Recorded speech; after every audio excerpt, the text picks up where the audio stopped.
who's down in who Newville were making their list, but some didn't know Walmart has the best brands for their gifts. What about toys? Do they have brands kids have been wanting all year? Yep, Barbie, Tony's, and Lego. Gifts that will make them all cheer. Do you mean they have all the brands I adore? They have Nintendo, Nespresso, Apple, and more. What about... So the Who answered questions from friends till they were blue. Each one listened and shouted, from Walmart? Who knew? Shop gifts from top brands for everyone on your list in the Walmart app. Purina believes no one should have to make the impossible choice between their own safety and their pets. But nearly half of domestic abuse survivors delay leaving because they can't bring their pets with them. Through the Purple Leash Project, Purina is helping create more pet-friendly domestic violence shelters so survivors and their pets can escape and heal together. Visit Purina.com/purple to learn more.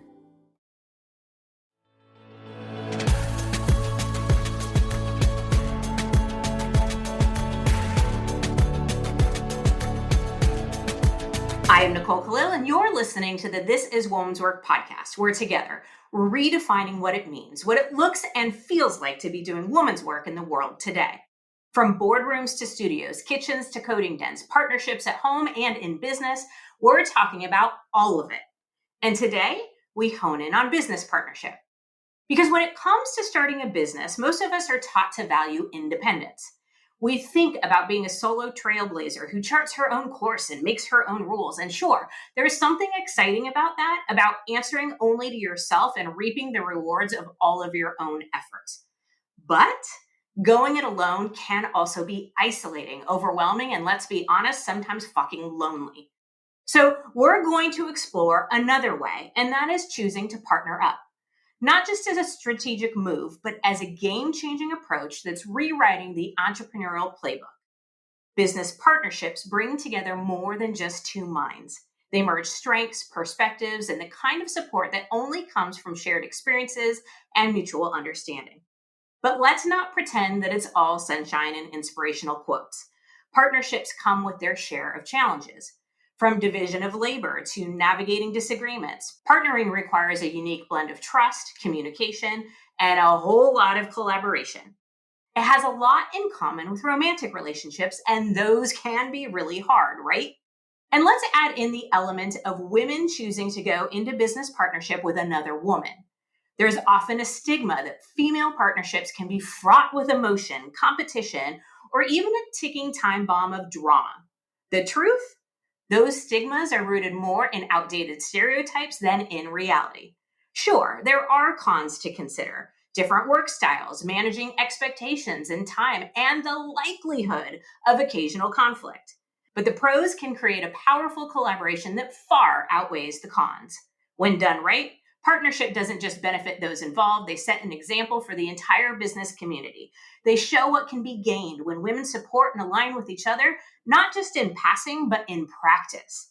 And that's what we're diving into today. The real story behind what it takes to build, maintain, and thrive in a business partnership, the kind where two women come together not just to succeed, but to make a big impact. To bring today's topic to life, I'm joined by two inspiring women who know firsthand the power, potential, and the nuances of female partnership. Laura Landergott and Darcy Ripple are the duo behind Whole Growth Partners, a boutique marketing agency exclusively serving financial services firms. They've taken their vision and turned it into a thriving business with a powerhouse team of women. Laura is known for her heart marketing, where she crafts emotionally resonant strategies that deeply connect with clients. And Darcy's strategic insights, combined with her operational expertise, bring analytical depth and structure. Their complementary skill sets allow them to provide clients with a balanced approach to growth, where data-driven strategy meets authentic brand connection. So, Laura and Darcy, thank you for being our guests. And I figured the best place to start, the best place to kick us off, is by asking how and why the two of you decided to go into business partnership together. Wow. Well, thanks, Nicole, for having us. I'm Laura. That's my voice. And I think that's a great place to start. First of all, it all began with a couple of cold beers over a happy hour, as all good business relationships start. Just prior to that, we both had been with a Fortune 100 financial services company. We were there in a marketing role, working with financial advisors, helping them advance their businesses through marketing. I'd been there for about 11 years, and there was a change in direction at the very top.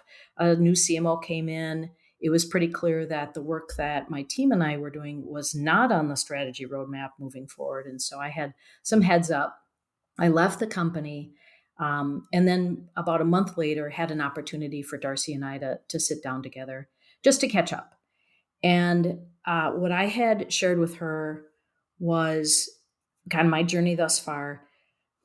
I was not out of the company for more than a week, and my phone was blowing up with people from all across the country the contacts that I had made, saying, "Laura, would you consider coming to do marketing for my firm? Or could we partner together?" And so I quickly realized that was a business opportunity.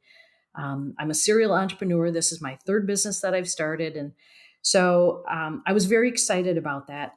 But I thought, this is a time for us to do something even bigger. When I first thought of the name Whole Growth Partners, I specifically put partners in there because I knew that this was an adventure that I didn't want to do by myself. I wanted to have a partner in crime. And I found myself talking with Darcy, again, bringing her up to speed. And I said, the thing that matters most to me is I want to create a business that is lucrative enough to support us, of course, but also be able to enable us to give back to the community. People have helped me in my career. Darcy said this very same thing. And so we wanted to be able to start a foundation or some means to be able to help others reach down and help other women succeed with profits from our firm, So I looked over at her when I was telling the story of like this impact that I envisioned for this company, and she had tears in her eyes. And I realized right then and there, even though it wasn't my intention that I was going to woo her or wow her or ask her to become my partner, I knew right then and there that was the right partner for me. And from that point on, it rolled very quickly, and we became partners officially within the next handful of months. Okay, so Darcy, you're sitting there having your beer, hearing about this vision. Obviously, you had an emotional response. I guess my next question is, did you have any questions, concerns, or fears about going into partnership specifically with another woman? Did that even pop up for you? Specifically with another woman, maybe. I was in my early 30s at that time. And, coming up in the corporate world, there's this in a sense, sometimes you're clawing your way up and women aren't always uplifting each other.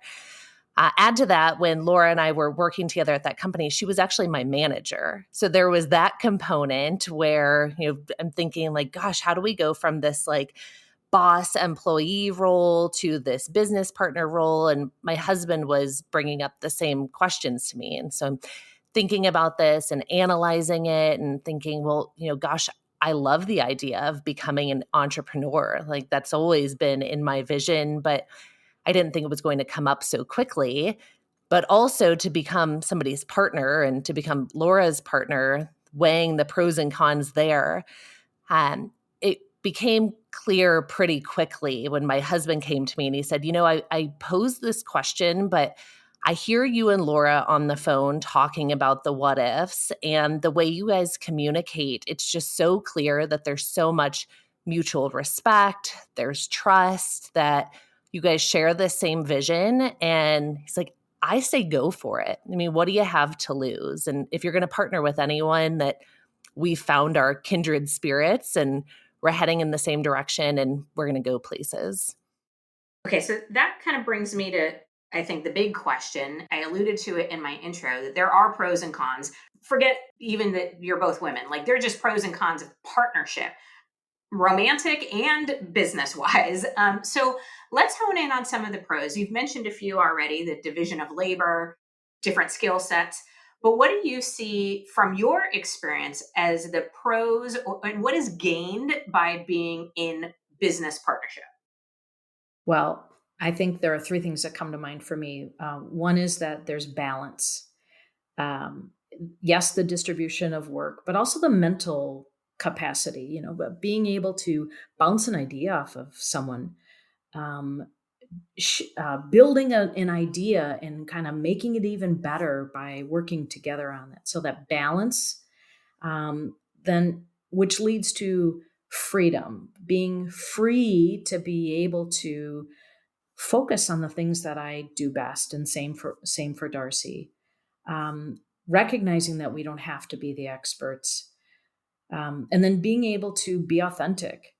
It is the most freeing thing to be able to say, not my strong suit. Can you take this on? And recognizing that in each other. So being balanced, having freedom, and then dialing in on that expertise. Yeah, it's funny as you're talking, you're speaking to what I often feel is missing as a solopreneur. It's the ability to collaborate, to bounce an idea off of, to say, that's not something I'm going to be great at. So you do it. And I even think, I know this is sort of silly, but there's that expression of, you shouldn't vent down.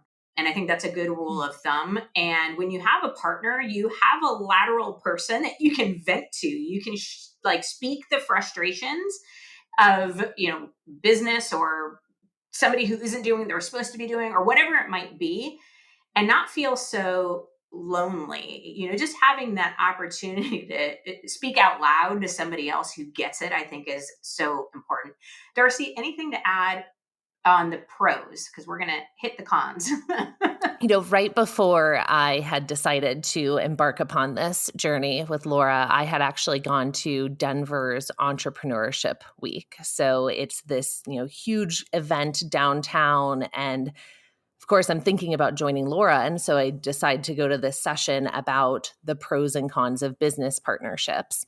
And the one thing that just truly resonated, that thinking about being a solopreneur or going into business, it's that it's lonely at the top. And exactly what you're saying with you shouldn't vent down. Like Laura and I have so much trust in each other and respect for each other, but to be able for me to be able to go to her and say, Laura, I need your help on this, or even thinking about, we all have personal lives. Work is a component, but it is not the reason that we live.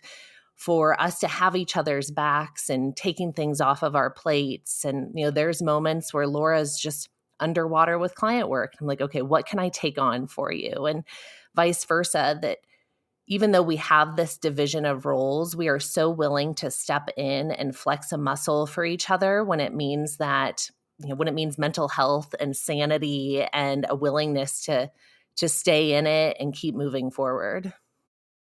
So let's talk about the cons. There have to be, right? As there are with anything. What do you see as the potential downsides or challenges in being in business with another human?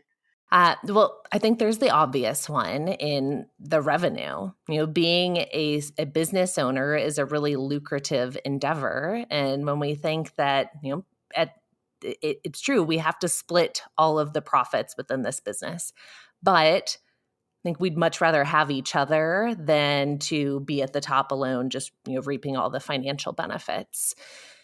The other side of that might be the need to compromise. And I'd say if we weren't well paired, if Laura and I didn't know each other and respect each other and like each other and love each other, that having to compromise might be a much different topic. But I love being able to learn from her and push things along that she has passion around. And I know that Laura appreciates when I'm bringing things to the table. And of course, there are going to be times where I'm all in on something and, she might be dragging her feet a little bit, but we're going to talk about it. And at the end of the day, we're going to learn from each other and be better for it.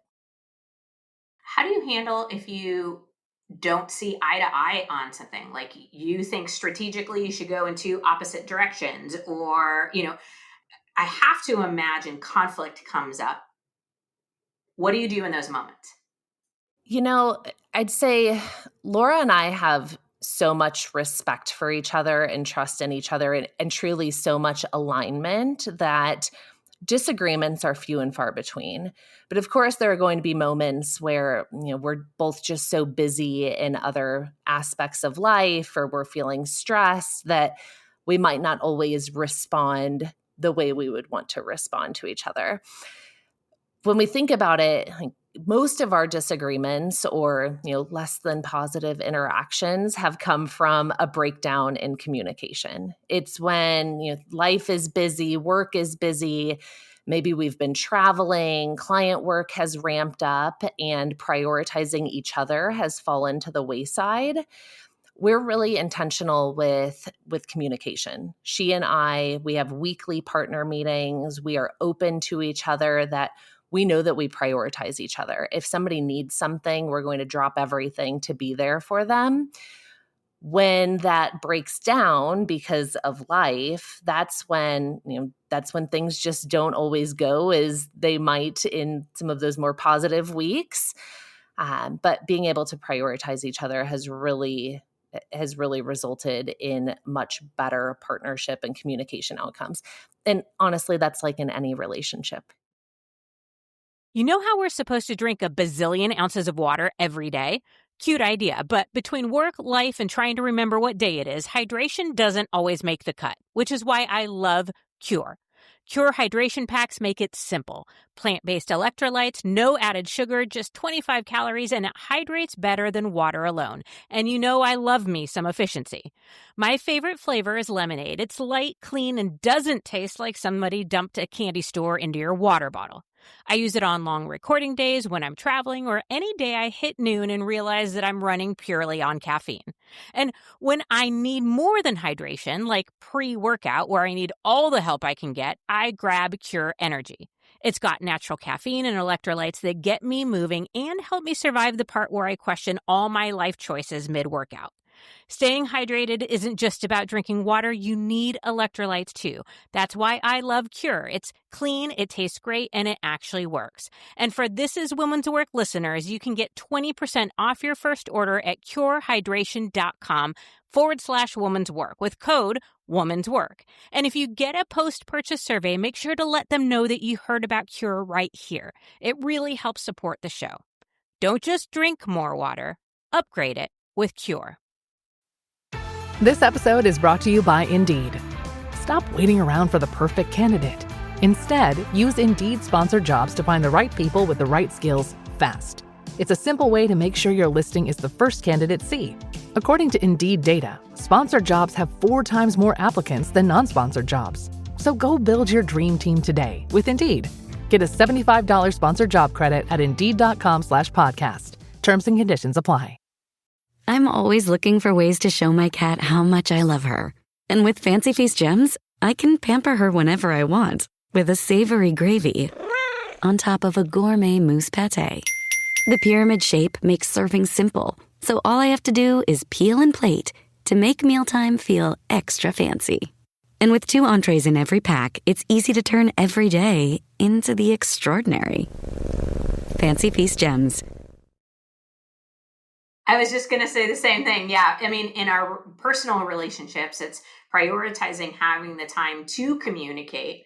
You didn't say this, but I think you alluded to it, is like addressing small problems when they're small, as opposed to waiting until they become huge, and having that mutual respect and that forced communication opportunity to address those things before they become so big.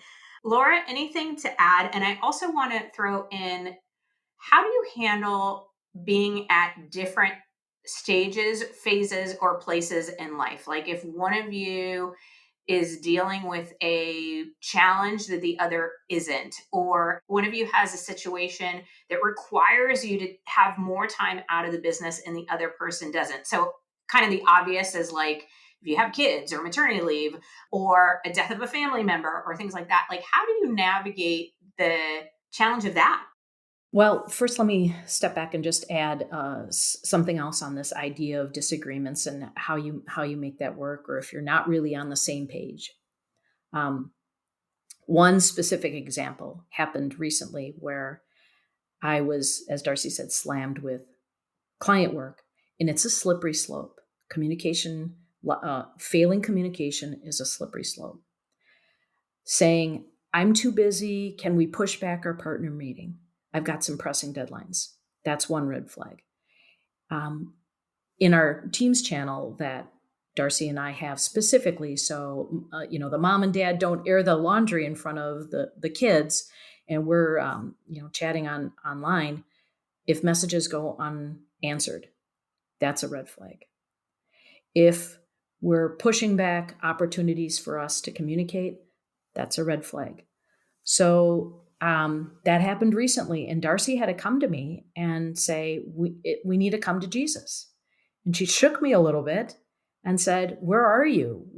You got to get your head into this game. I said, yes, but I'm working on client work. That's the purpose of our business. And she said, no, we're the purpose of our business. We are the ones that are most important. And that was hard to hear, but it was exactly what we needed. And then also one other thing on the idea of how to align on a topic. If we have this kind of a game that we play, that if someone comes to, she or I come to the table with an idea, we both weigh in. If I'm more interested in this topic than she is, or I'm more for a topic than she is against a topic, then it usually is, then I get to run with it, or vice versa. So we trust and support each other enough that who's ever got the most passion around it, and it's well thought out, and it makes sense for our business, aligns with our strategies, then we get to play point on it, and then the other partner supports it. I love that. So I have an 8-month-old and a 2.5-year-old. Both were born during the life of our business. And when I became pregnant with my 2.5-year-old, I said, Laura, I'm pregnant. And she said, oh no. Okay, what are we going to do? And I told her, it's really important to me to be able to take a maternity leave. I came into this business. We created this business. We have this beautiful partnership. We have an incredible team. And we preach a culture of work-life balance, work-life integration, of uplifting women. I don't want to forego that because I'm one of the owners of this business. And so we had a smaller team at that point in time. And Laura said, you know what, Darcy, I want this for you just as much as you want this for you. Your baby needs you, and we need to figure out a way to make this happen. So fast forward, then 2 years later, I become pregnant again, and surprise, so is one of our leading team members. And we were due at the exact same time. And we said, oh, shoot, of course you can't plan life like this. And we don't want for either of you to forego this. Darcy, you deserve a maternity leave. Team member, you deserve a maternity leave. We're going to figure this out. And of course, it wasn't easy, because for anybody to be out of the office, it really does put a strain on the rest of the team. But, at the end of the day, we can do anything for a short period of time. And when we think about how important team culture is, how important it is for, we want our team to want to work here, to love to work here, to want to stay, that we need to gift everyone this. So of course, not easy. And Laura and I have had a lot of conversations about this. Like, how do we balance time out of office? And we do have unlimited PTO, and we're a team of all women, and half of our women have kids, and there's a lot of demands. But at the end of the day, what would we want for ourselves? And making sure that we're pushing that down. Culture starts at the top, and we're leading by example. Mm-hmm. It matters that the owners model the very culture that we're trying to instill in our team. What message would that have sent if we said, Darcy's not, she's going to take an abbreviated leave? What does that say to the rest of our team? And I think both of us have had life experiences where we know what good looks like and where it doesn't, where a leader has provided great guidance, opportunity, flexibility, and where they haven't. So we know what kind of leaders we want to be. Yeah, I think that's so powerful. Okay, my next question is a two-parter. And it's around this idea of identifying the right partner for your business. But the first part of the question is, how do you know whether or not you want to structure your business as a partnership or go it alone? What do you think we should be considering to determine whether or not to create a partnership in the first place? I think if you know that you have a person that you trust, that you know is an expert in an industry or at least in a business function that you would need for this business idea, it makes it a lot easier. I've never been a solopreneur, so I can't imagine life in that way. I wouldn't want to be a solopreneur knowing what I know now about this partnership with Laura. But I could see that if this wasn't a healthy relationship and if we weren't, creating the culture that we have or leading the team that we have or had a successful business, that might challenge me to think differently. If you have the right person that you know will complement you, it feels like a no-brainer to embark upon a partnership. Well, and I think that that's part of it, is like thinking about what does the business need. And as you kind of said earlier, if there are holes in what the business needs and your skill set, or gaps, right? Like if the business needs great skill in this area, but also great skill in what might feel like an opposite area, and you know you can't deliver it, that's probably a good sign that your business needs completion, right? That you do need somebody to complete it for what the business needs. Am I making any sense? Yes. Yes, and I'll add to that though, thinking about we've got this gap, I need somebody that can fill this gap. We do see a lot of failed partnerships in the work that we do. And it seems like when businesses or when these partnerships fail, it's likely because there was a goal of driving revenue and not of building a strong business. Great distinction. So true. Yeah. Okay, so then that leads to the second part of the question, which is identifying the right partner. So if you decide that you want to be in business partnership, how do you go about identifying the right partner? Because you two had the opportunity to work together prior to starting this business. You knew each other. I would imagine it's a little bit more than just, I like this person, right? So how do we do that?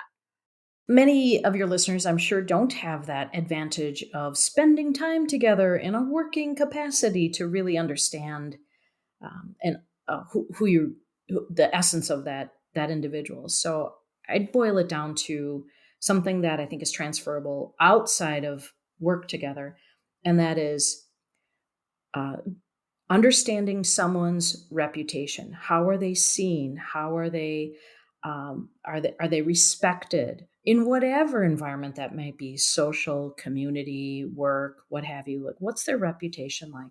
How do they act? How do they hold themselves? How do they speak? How do they treat others? That's probably the most important. How do they handle stress? And those factors, you can gather insight from any number of interactions. I'm assuming that a smart business partnership doesn't start with someone you don't know. You have to have met them in some capacity. So those are some indicators that I would look for. We just had the opportunity to see each other in action, enough to know that we were a good fit. But it's kind of like dating, you need to Again, yeah, I was thinking the same in marriage, right? It's like you have to, if you're going to start a business with this person, you're really thinking, do I want to collaborate and spend the rest of my business life with them? Most people don't go into business with the idea of being out of business in a few years. So like it is a long-term commitment, and it really is about mutual respect and care and aligned vision and values. There's so much that seems similar to romantic relationships. So I have to ask one more question before we wrap up. Like personal relationships, in professional relationships, money is part of the conversation. It has to be, right? This is a business. So you don't need to share your structure, because I know each business partnership structures their compensation or their revenue splits differently. what I want to know is, how do you talk about money, and when do you talk about money? Like, how did you come up with this, your revenue splits or splitting things down the middle? What are those conversations like? So I can share that Laura and I are a 50-50 partnership, and that was intentional. And when we were coming into this, we said, I don't want there to be a moment where, Laura's 51% and I'm 49%, and that means that she actually has the final say in anything. And that was actually her decision.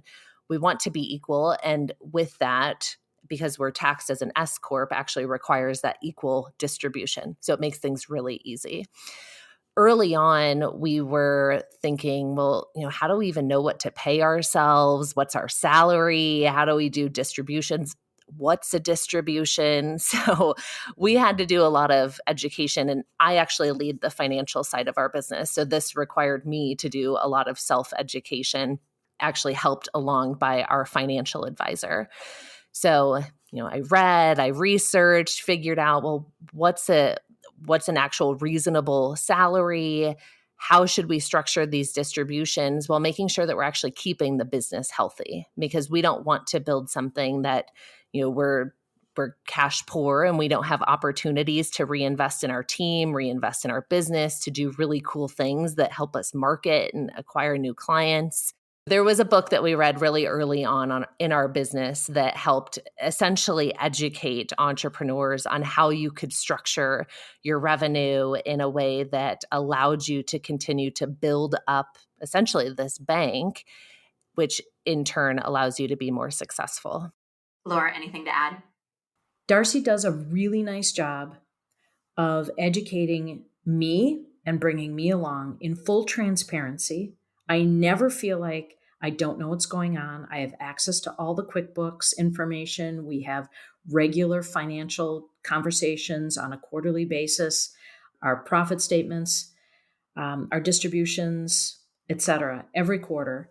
And we also take that to the team. We have full transparency with the team, so they know exactly where we are, goals that need to be met, their role in helping to meet those goals. So a financial acumen is essential for every person on our team.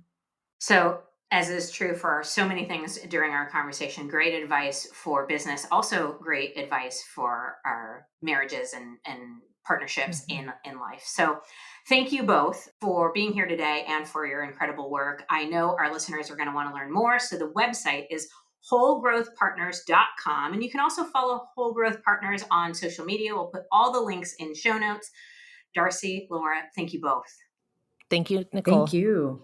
My pleasure. All right.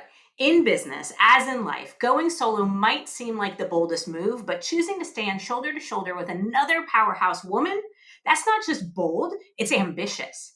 It's showing the world that success doesn't have to be a solo sport. It's rewriting the rules and proving that when women choose each other, they're not just playing the game, they're changing it. This isn't just business as usual. It's daring, disruptive, and exactly the kind of game-changing move we need more of. Yes, there will be obstacles and late nights navigating hard conversations, but the power of two women choosing to back each other up, fight for their vision, and share their wins is unstoppable. So here's to the women who choose partnership, not because it's easy, but because it's powerful. I don't know about you, but that sounds like woman's work to me.